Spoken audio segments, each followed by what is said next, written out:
This is a video clip from the lecture of choosing input signals for system identification. After we learn several types of input signals, both in time domain and spectral domain, frequency domain properties. Now we take a look at one important criterion, which is called persistent excitation. It's going to be a condition is a condition for the input signal that allow us to check whether the input U contain enough information to identify the model. Okay, so we start with the with one result from Lung book. Okay, when I mention the name Lung, that's the professor who wrote the system identification textbook. Okay. Okay, suppose we have system G1 and G2. Suppose you're going to identify the model and somehow you have two models. All right, delta G is the difference between two models. Those two models have, its own parameters, theta 1 and theta 2. Okay, in Lung book, it has been shown that if you compute delta MSE, MSE is the mean square error. It's a mean square error that is a model goodness of fit that gives you the quality of the model. Of course, the lower error, the better the model is. So if we take the delta MSE, which is the MSE of model 1, subtract by the MSE of model 2, the result is that if there is no difference in the model goodness of fit, all right, if delta MSE is 0, it implies that these quantities is 0. And that quantity is the magnitude in frequency domain, the magnitude of the delta G square times spectral density of the input. Okay, so in this situation, you have G1, G2. You excite two systems, all right? Sorry. Shouldn't be this way. It means that you have the system G, the physical system, all right? The real system you're going to estimate.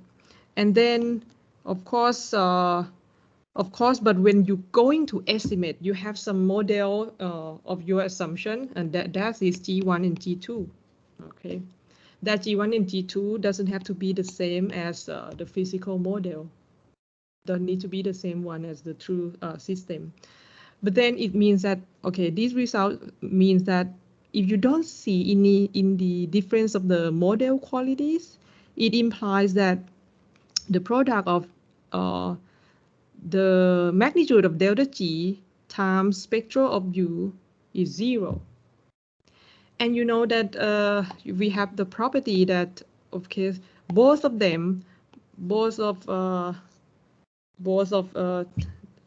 these two quantities are non-negative, right?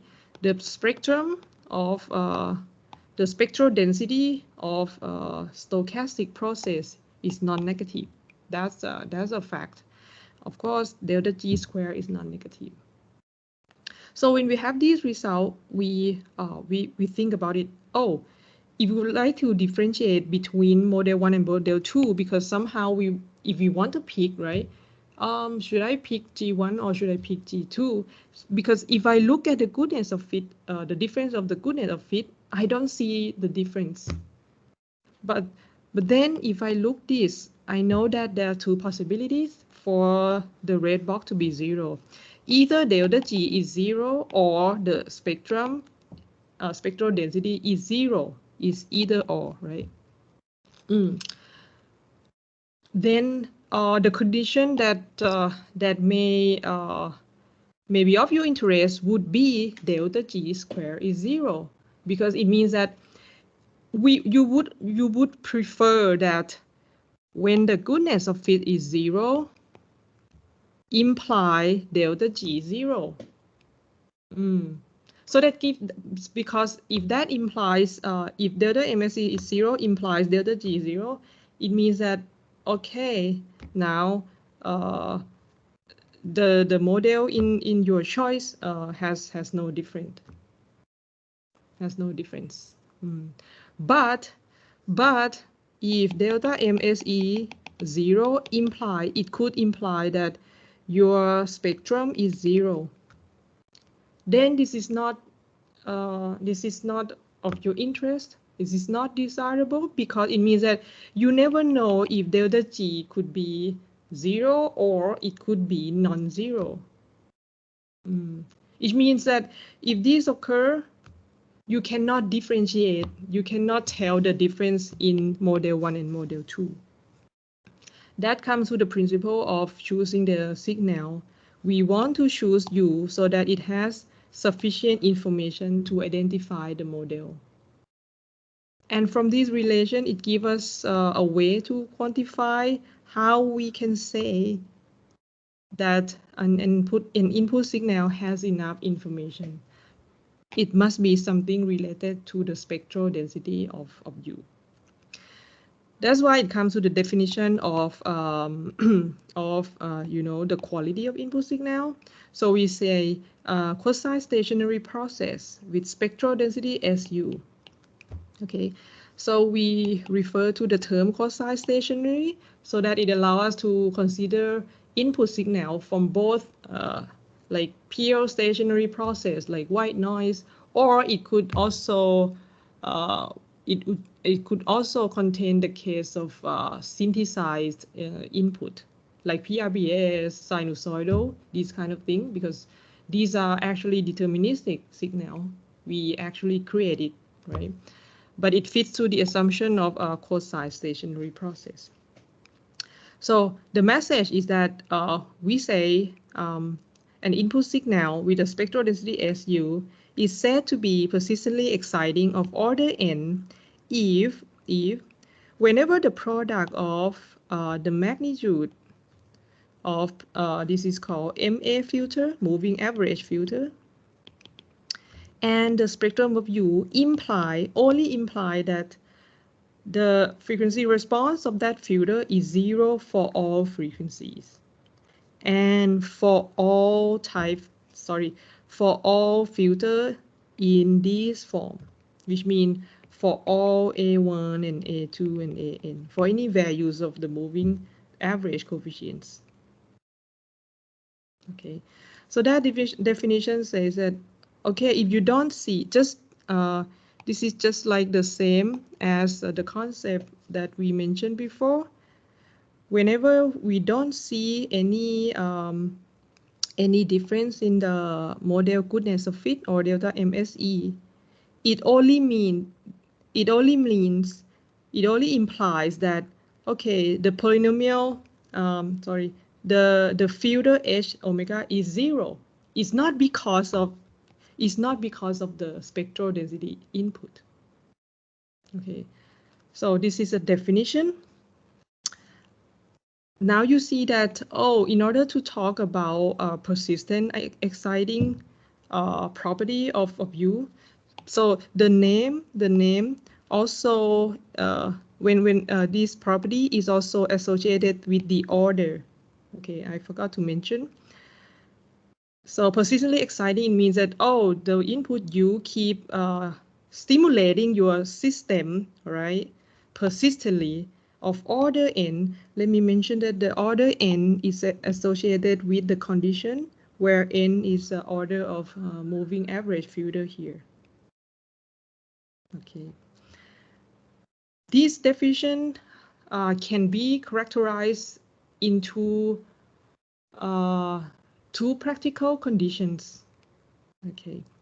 Like if you look at the definition, now it comes to the question, oh, how am I going to check it? Because, I mean, if you look at the definition itself, it's quite hard because you need to check for any filter H in this form.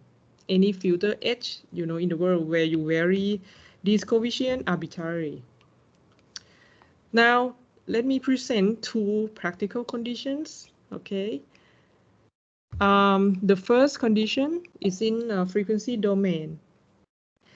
if the spectral density matrix of the input is positive definite, at least n distinct frequencies in the interval of minus pi and pi.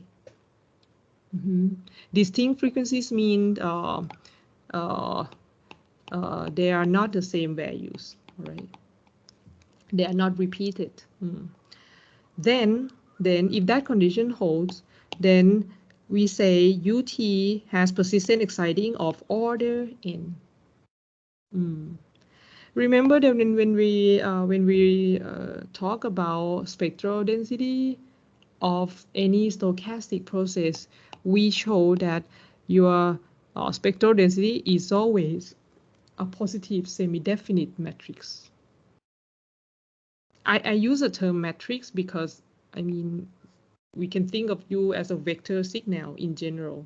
But of course, for the simplest case, you can take everything scalar. Okay. So spectral density matrix is simply a scalar. So in general, for Y-sense stationary process, spectral density is non-negative. So to verify that UT has the order of persistent exciting of order n, you need to check whether it is actually positive. It is more strict condition, and it has to be positive at least n distinct frequencies. Okay, now let me just ask you real quick, Ping. Okay, white noise. What is a spectrum of white noise, Ping? Ping, you're not here. I don't, and I don't background as an Sorry, say that again. I'm not sure. I don't know. You're not sure. Okay, can someone answer this? Totop? Autocorrelation, Ajahn. Yes. Delta function of autocorrelation. Yes. Autocorrelation is delta function, but I asked about spectral density, which is the Fourier transform of autocorrelation. What is the Fourier of delta function, Totop?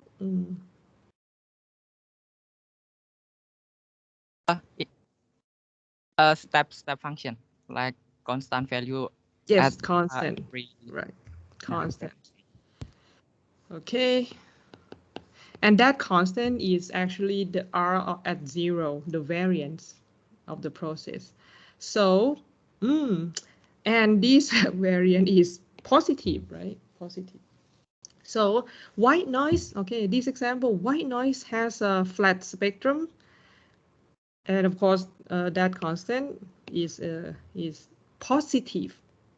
So white noise has infinite numbers of frequencies where the spectral density is positive. Therefore, white noise has persistent excitation of what order, Napat?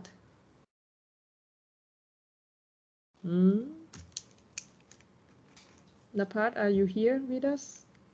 Yeah, I'm here. Yes. If you look at the spectrum, right? At frequency 1 is positive. If you look at omega 2, the spectrum of white noise is positive, right? The spectrum of white noise is a continuous function in omega. So the range of omega where the spectrum is positive is a continuum. Like continuous interval. Okay. Yeah. How many numbers? I just said that there are infinite numbers of frequencies where S omega is positive. So, according to this corollary, spectrum of white noise. So the white noise has persistent excitation of which order? Infinite order. Yes, infinite order. I mean, we're gonna see next. We're gonna see next. I mean, how the order n plays a role of telling the quality of the input signal. The larger, the better. The bigger, the better, or not. Okay. Now, okay, clear in this example. Now, let me present you the second condition. In the lemma, the blue one, we say this is the condition in time domain. A quasi-stationary signal U is persistently exciting of order n if first the limit of R tau, this limit exists. This is also the, I mean, is also the assumption of a signal to be quasi-stationary. Remember, this looks like what? This looks like the expectation. Sorry, this looks like the expectation of ut plus tau ut, right? That's a representation of autocorrelation function if it was the stationary process. So when we talk about quasi-stationary signal, we instead of computing expectation of stochastic process, we now replace with the time average. Okay, whenever this limit exists, and number two, what is number two? Number two means that you have R tau, right? So you're gonna compute R tau at different taus from 0 to n minus 1. If you want to examine the persistently exciting of order n. Now I'm gonna call in short persistently exciting. We're gonna call it PE, all right? PE condition. Now you're gonna compute R0, R1, Rn minus 1, and then you're gonna stack it in this matrix that we call correlation or covariance matrix. And we take a look at this structure more closely. You will see that we're gonna put R0 in the diagonal, along the diagonals, and we're gonna put R1. Okay, in the upper diagonal, and so on. So this is going to be R2, all right, all the way until Rn minus 1. Along the lower diagonal, so this is going to be R minus 1. But then I would like you to note that for scalar process, what do you know about RT and R minus T, tau and R minus tau for scalar process? Autocorrelation has they are equal, right? They are symmetric. So here on the when you see the yellow color, they are actually the same, R1 and R minus 1. Okay. So this is called covariance matrix, and it has a property called Toplitz's matrix. A Toplitz matrix is a matrix where the entries along the diagonal, okay, the diagonal upper and lower diagonal, they are constant. Okay, now when you get to know this covariance matrix, now the condition for you to have PE of order n is that this matrix is positive definite. Not just positive semi-definite, but positive definite. And the n here, the order n, you specify the order n, so you stack the sequence of R tau from 0 to Rn minus 1. If UT is actually a stochastic process, this covariance becomes the usual covariance matrix that we understand. Now let's examine different types of input. All right, white noise. White noise of zero mean and variance square.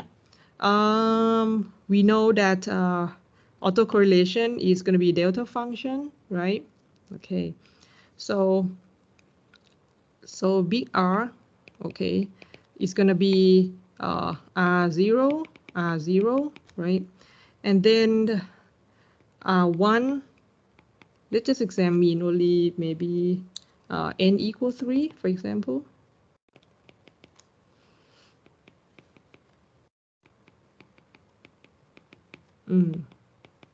Okay, how about putting the values of R tau into this matrix? What do you get?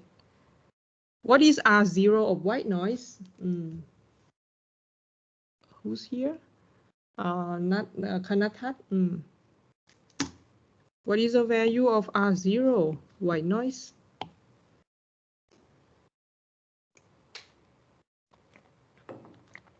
Kanatat is here. Yes. We know that delta function, autocorrelation of white noise is a delta function impulse, delta function in discrete time, which is impulse. So R0 at lag 0 is? 0. No, Oh. R0 cannot be 0. R0 is a concept of what? Expectation of ut times ut, which is ut squared. All right. Usually R tau represents a correlation between, all right, it's called autocorrelation because you're going to examine the correlation of the signal u and the signal u itself. That's why we call it autocorrelation. But autocorrelation at lag time tau is to see correlation the signal, the same signal, but when the signal the first signal is shifted by the amount of time tau. Like you want to see its behavior when the time is shifted. Okay, but R0 is expectation of u square. It cannot be 0. It cannot be negative because this quantity is non-negative. Who's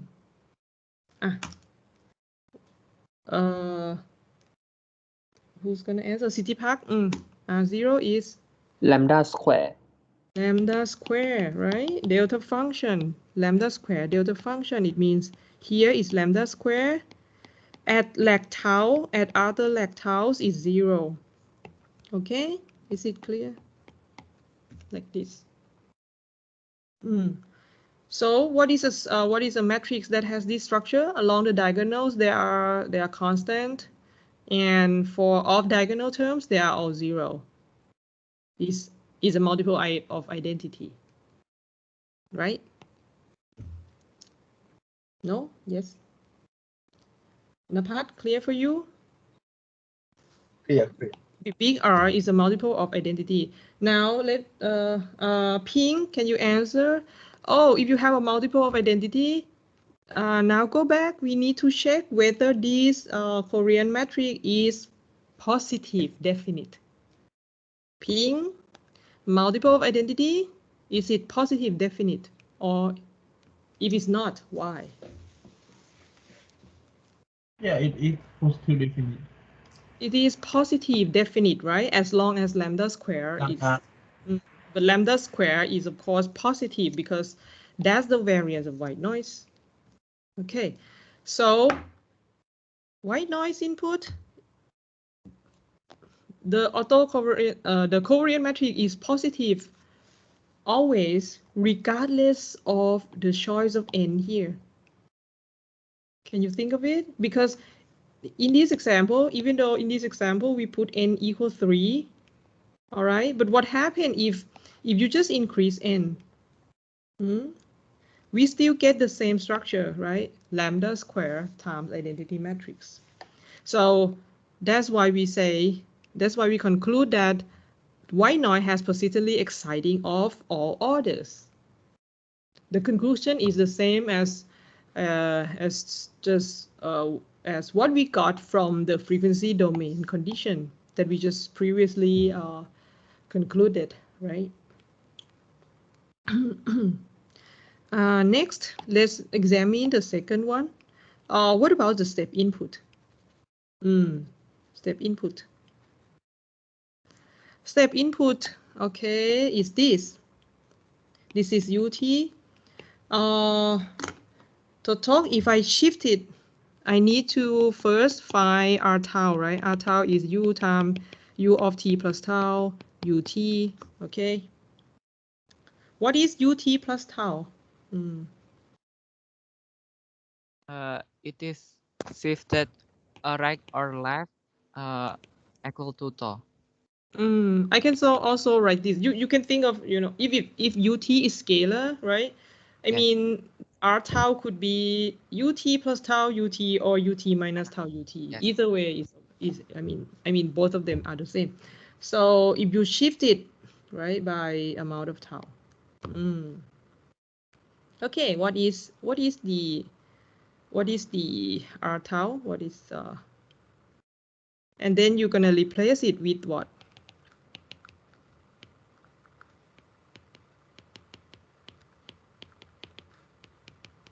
You're gonna replace it with the time average, right? Okay, you can think about this is 1. So what is it? It's 1 actually. Because you're gonna allow, I mean, no matter how you put n to be, right? So if this is a lambda square, R tau is lambda square for all tau. Then if R tau is lambda square for all tau, what would happen? If you just plug it in this matrix, R tau is lambda square for all tau, so you get lambda square, lambda square, lambda square. But for R1, you get lambda square as well, right? And that is by this notation, lambda square times the 1 matrix. Is a matrix that all entries are 1. Okay, now get to the main question. Now this is a case, this is an example where n equals 3. Is this matrix positive definite? Ping? I think positive definite. Say that again. It's positive definite. It's not or it is? It is. Yeah. How do you check? I can What is the condition for a matrix to be positive definite? It should be all eigenvalue is bigger than 0. It's positive. Okay. But I think.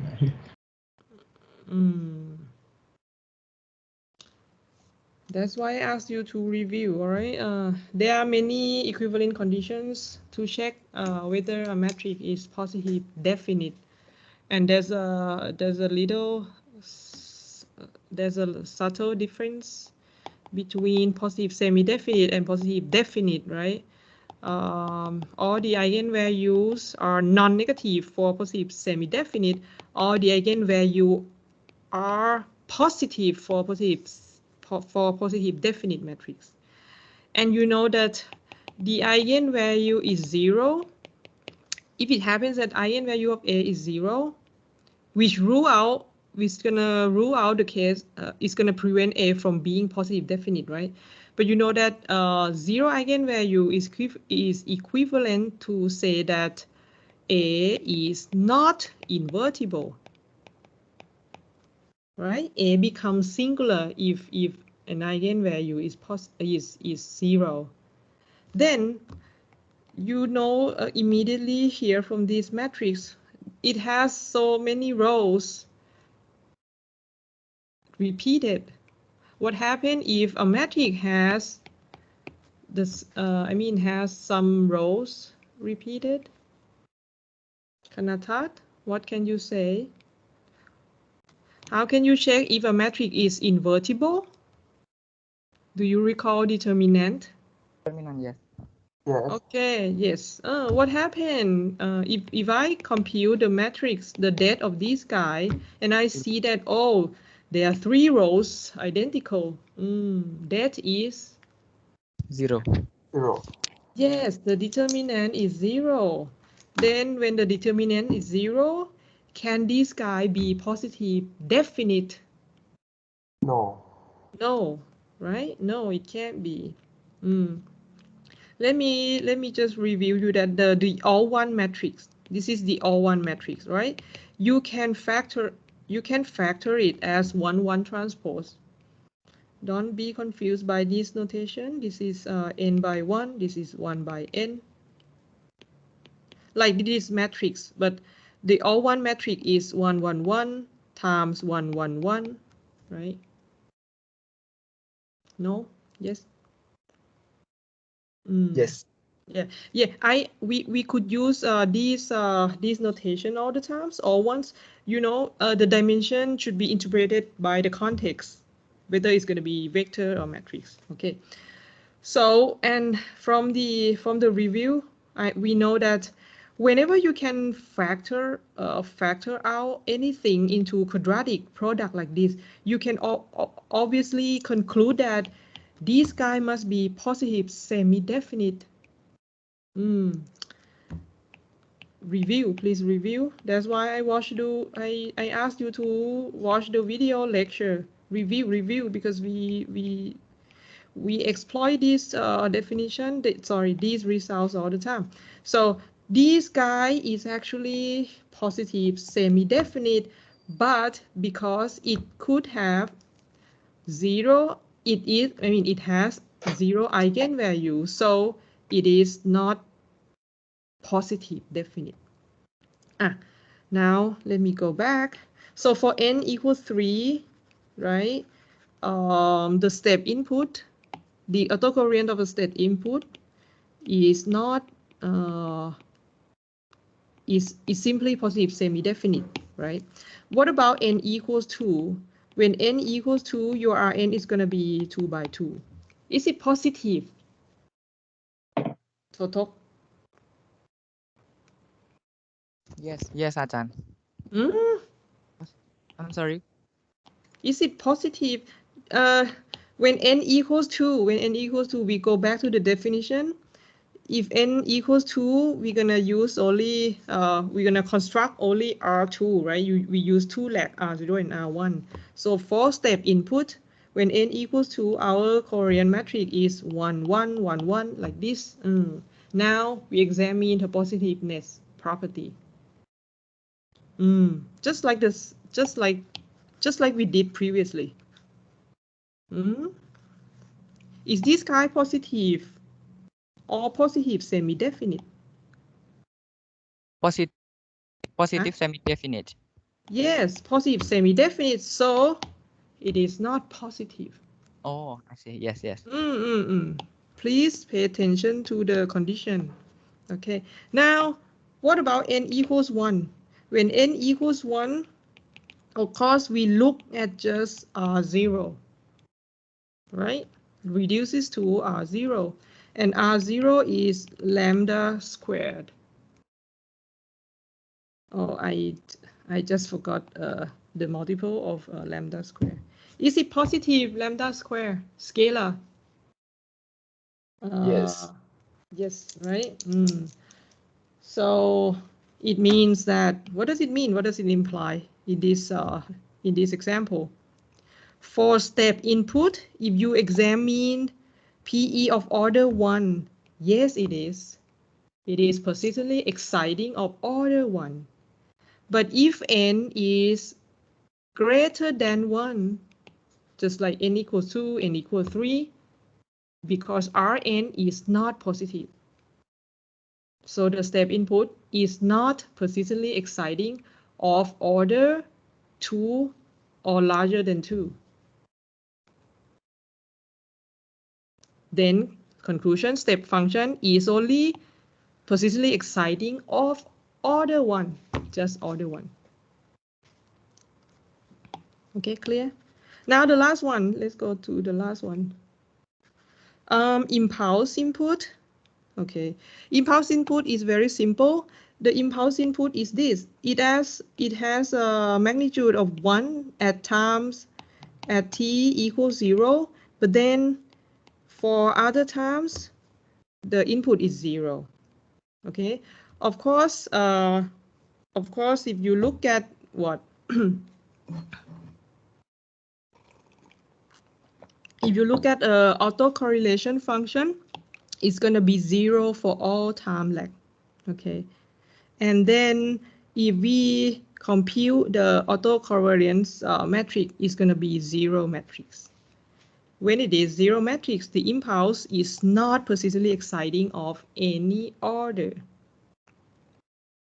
Okay, now we see that, different types of, we're going to see example of sinusoidal later, but from here you will see that, the desirable type of input would be white noise input because it has persistently exciting of all orders. Okay, ranking. Next one would be, step, but it has only order 1, but for impulse, no order. Now let's see, as I mentioned previously, how you can make use of the persistence of exciting of a certain order to help you decide the use of those input signal in system identification process. Now I would like to pick up this example of identifying finite impulse response model of order m-1. And I focus on the scalar case so that the notation quite simplified.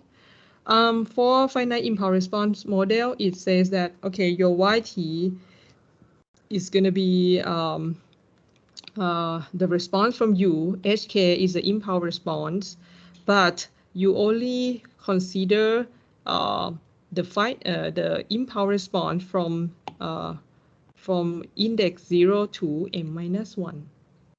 This is equivalent to saying that you assume that your system has 0 impulse response when Km is bigger than M. Typically for a linear system, okay, your impulse response for linear and stable system, your impulse response, you know that your impulse response must decay, right? Must decay to 0 for stable system. Otherwise, it's not, right? But of course the rate of decay here is determined by the eigenvalues of dynamic matrix or the pole of transfer function. Okay.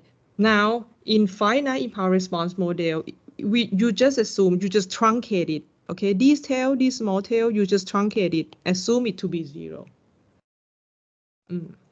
Okay, in that situation, okay, if we use correlation analysis, which is the same as because if you done the homework, you understand that correlation analysis is to to look at the mathematical model and take correlation take cross correlation between y and u on both sides, and it becomes another set of equations. In this case, if you find the cross correlation between y and u, okay, by multiply shift y to t plus tau and multiply ut on both sides, okay, and take the expectation, you would get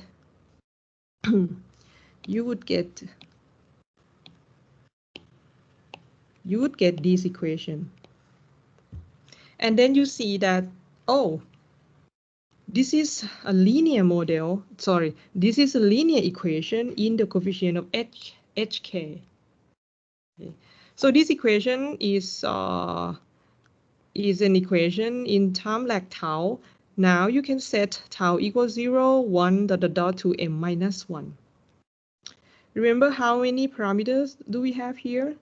We want to, the whole point of model estimation is you want to estimate the model parameters. What the model parameters here? The impulse response coefficients. So here H0, H1, these are coefficients you're going to estimate. And you see that, oh, this is linear equation in H, right? HK. Now you just repeat tau when tau is 0, and then you iterate K here, all right? Expand K here, you get this equation. When tau equals 1, you get the second equation, and so on. You keep repeating from 0 to m minus 1 because you know that you have m coefficients to estimate. And now it forms a system of linear equations. This is big M by 1, this is big M by M, big M by 1. And now the way you iterate this equation, you will see that, oh, it appears that the matrix in the middle is actually the covariant matrix of the input signal. All right, by this notation, because it used the information of RU tau from tau equal to 0 to m minus 1. Okay, now it means that now it comes to the question, okay, if we want to estimate HK, this is just like solving linear equation, right? Your X is H and your A is this covariant matrix, right? And your Y is this. This is a square system because your A here is square, it's a square matrix. So, and this matrix A, now we know that it has some property that we would like to associate, you know, between PE of U and A. But let me ask you, let me recall the property of solving linear square system. Does it have a solution? Under what condition on A and Y does this linear system have a solution? City Park?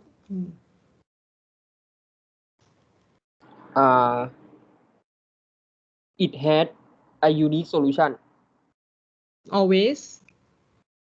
I asked under what condition on A and B, you know, does the system have a solution? And if it does, is it unique?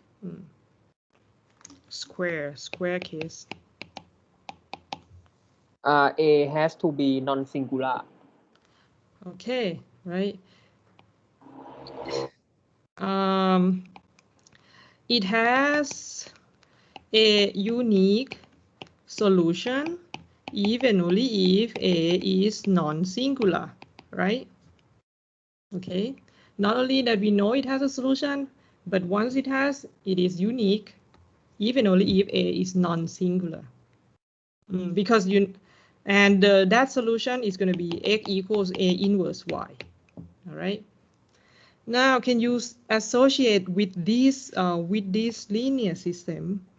Okay, because the row matrix A is covariant matrix, which means the solution has a unique solution if and only if this guy is non-singular. But if this guy is non-singular, which means there is no zero eigenvalue, right? Eigenvalues of Rm that is 0 is not allowed. It's not allowed for you to have to be persistent exciting of order m. So conclusion is that if U, all right, U has PE of order m, right? Order m. It is equivalent to saying that in that case, Rm is non-singular, and that's going to make this linear equation have unique solution. If U is PE of order 3, right, of order 3, it means that you can find the coefficients of FIR model up to H0, H1, and H2, right? Now, can you see that if your U has higher PE of order M, like when M is high, what does it imply? Totok?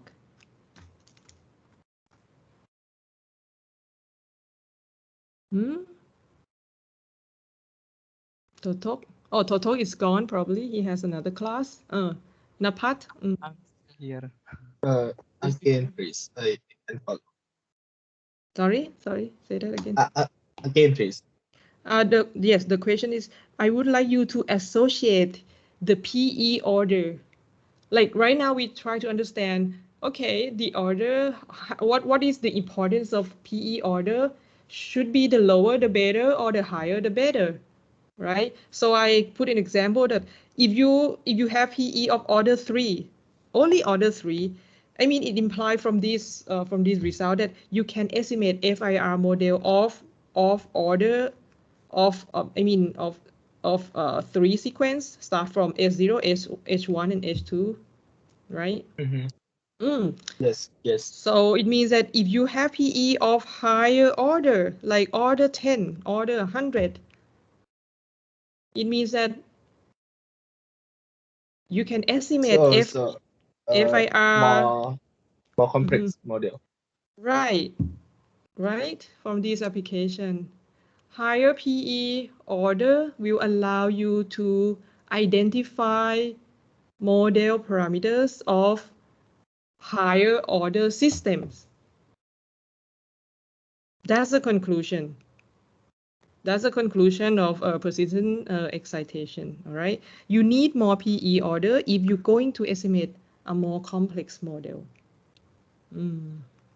So let me roll back here. Is a step input useful? Always useful for all cases? Step input is PE of order 1. Yeah. So you're going to see that probably is not enough. It doesn't contain enough information to excite system of higher order. Maybe it's enough to just to excite first order system, right? Like first order system, but not like a very complex or even nonlinear model. All right, I would like to finish the rest. We have still have more. We also have one result on the persistently exciting signal. If you already know that your signal U has at least n distinct frequencies within the period of -pi to pi, which from the results previously, it means that U is PE of order n, right? This is given. In the situation, if you put this UT, okay, as an input to a stable filter, stable linear filter, and there's no zero on the unit circle, and you examine the output Y. That output Y is also has persistently exciting of order n. This is a result. This is in Soldier Storm textbooks. Okay. All right. So now we can exploit this property that to conclude PE property of ARMA process, because ARMA process is generated in a way that you put white noise, right? White noise, and then this is your ARMA process, ARMA signal. As long as you design the transfer function corresponding to ARMA process to satisfy this assumption stable and has no zero on the unit circle, your ARMA process will have the same the spectrum of ARMA, okay, will contain positive values at the same number of frequency as the spectrum of white noise. Because white noise has infinite numbers of positive spectral density, ARMA process also has infinite number of frequencies where the spectrum is positive. important conclusion. AMA process is persistently exciting of any finite order. Okay. Now you see that, oh, another appropriate input signal I should apply is AMA process, right? Okay, how about now we're going to examine the persistently exciting of PRBS. Now PRBS, suppose we shift the signal so that it's is minus A and A, the magnitude. Okay, so we know that R tau is either A square and minus A over M. All right, R tau PRBS signal is periodic. Okay, it has this property. And then, okay, we're going to examine this case when N, all right, N is less than or equal to M. So you're going to repeat, you're going to put R tau into this matrix. Okay, I will let you think as a homework, all right. I will let you think later what would happen when N is bigger than big M. Remember what big M is? Big M is a period of PRBS signal. And you want it to be the maximum period. Okay, in this slide, when you put R tau into this structure, and of course, we would like to examine the positiveness of this matrix. Now, instead of using eigenvalues and all that, we check positiveness property from the definition. R transpose Rx. Okay, so this is the definition, right? A positive definite if and only if A transpose AX positive for all X not 0. Okay, now there might be a long derivation in between, but you can just examine it. Let me point out real quick that when you examine this, all right, when you examine this, okay, now the terms, when you multiply this guy and this guy, let's take a look at the second term. You're going to have A square M, right? X transpose 1, 1 transpose X. All right?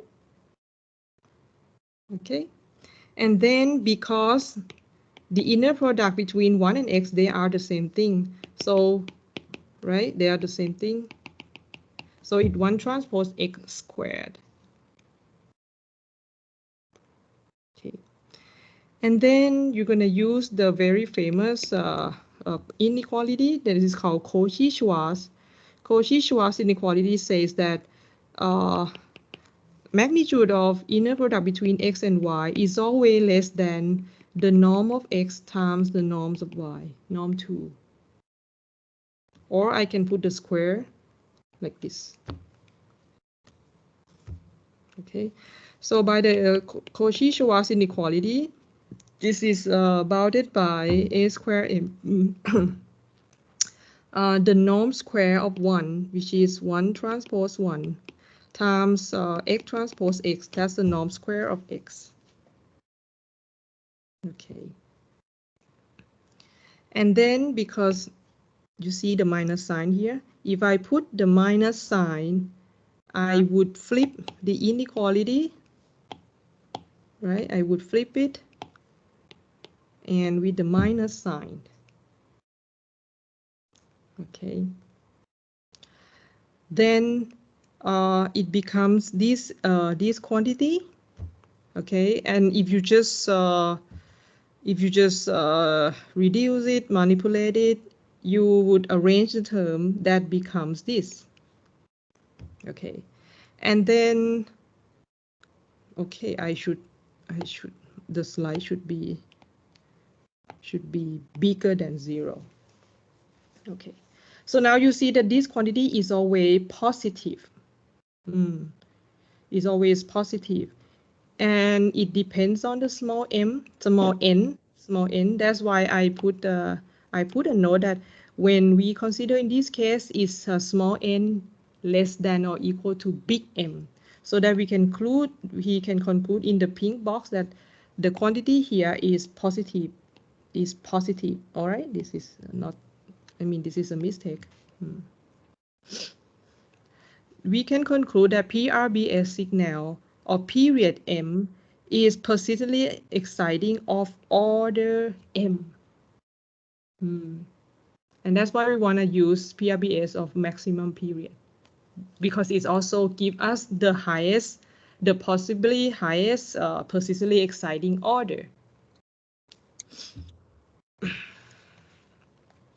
Okay, the last one is to examine the PE order of some of our sinusoids input. All right, we're going to use frequency domain condition because it's very direct. So as we have seen before, spectroscopy of sum of sinusoidal is an impulse train at the frequency omega k plus and minus, right? Okay, so if you just examine the, we go back to this corollary that says whenever your spectrum is positive definite at least n frequencies in the minus pi and pi interval, please take a look at this interval is open and closed here, because you know that minus pi and pi, they are at the same location, right? Minus pi is here, pi is also here. That's why when you talk about frequency interval, it's an open interval on minus pi, but it's closed on pi. Okay. Now, sinusoidal, of course, is an impulse train. If all omega k's, omega 1 and omega m, is strictly less than 2 and pi, interval of 2 and pi, of course, there's going to be non-zero for 2m frequencies, right? Because this is impulse train. For m impulse, what is m? What is small m? Small m is the number of frequencies in the sinusoidal signal. If either omega 1 or omega m, I mean, if either omega 1 equals to 0 or omega m equals to 1, right? Then the number of frequency that spectrum is non-zero is going to be 2m minus 1. You have to subtract by 1 because the spectrum is non-zero at plus and minus omega k. You need to count the the number of distinct frequencies. So that's why you subtract by 1. And if omega 1 equals 0 and omega m equal pi, you have to subtract by 2 cases from here. So in conclusion, you can, oh, this is a mistake. You can say roughly that sinusoidal input that has m frequencies is persistently exciting of order approximately 2m. So if you want to excite a more complex model, just put a higher number of frequencies in that sinusoid. So this is a summary of this chapter. You choose the input signal that satisfy persistent exciting property. The higher order, the better. And most signal that is applied in the experiment is PRBS or white noise or AMA process. Okay. We take a little break. I get the water and then